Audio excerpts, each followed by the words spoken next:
Today I'll demonstrate how to make a ring knot, which is basically a loose version of a French knot.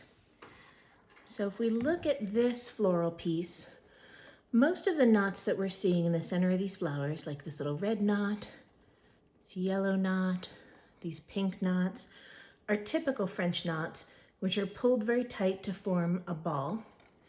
But this orange flower is made up of ring knots that are more open, forming kind of a loose ring or a circle shape. So that's what we're going to look at today. To understand how to make a ring knot, let's compare making a typical French knot to a ring knot. So for a typical French knot, come up from behind your fabric, hold that tail of the thread that is coming through the fabric tightly. You want to wrap twice around and see how I'm creating tension by holding in this hand and then pulling against it so that the threads for the regular French knot are wrapped tightly around my needle. And then I'm just going to go back down, not into the same hole, but just a little bit away from where I was. And the whole time, my left hand in my case is holding tightly to maintain that tension all the way until I've got it just about in there. So that is a typical French knot.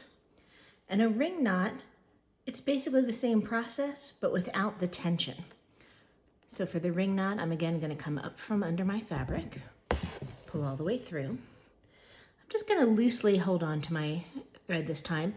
I'm still going to wrap around twice, but I'm not pulling tight. You can see how loose those are.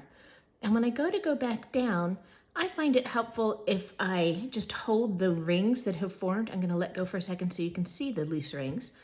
But I often hold them in place with my left hand as I pull this through. So I'm not holding onto the string, the thread, to create tension, just kind of holding the rings in place. And so see the difference from the small ball of the French knot to this loose ring knot. Let's do that again. I'm first going to do a regular French knot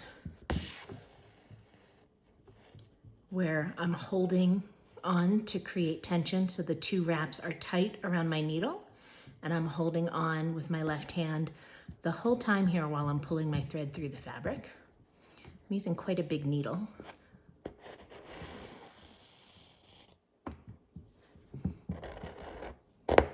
Right, so a very small and tight French knot compared to, let's do the ring knot again.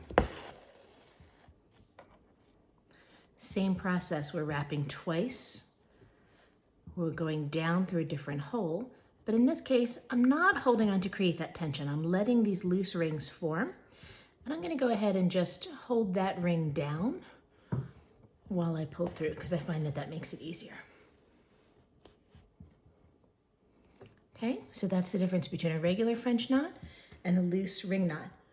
You can pile up a whole bunch of ring knots, like in this example, to create flowers or bushes or other textures.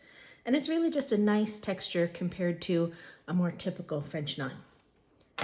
And that's it for the ring knot. Thanks for watching.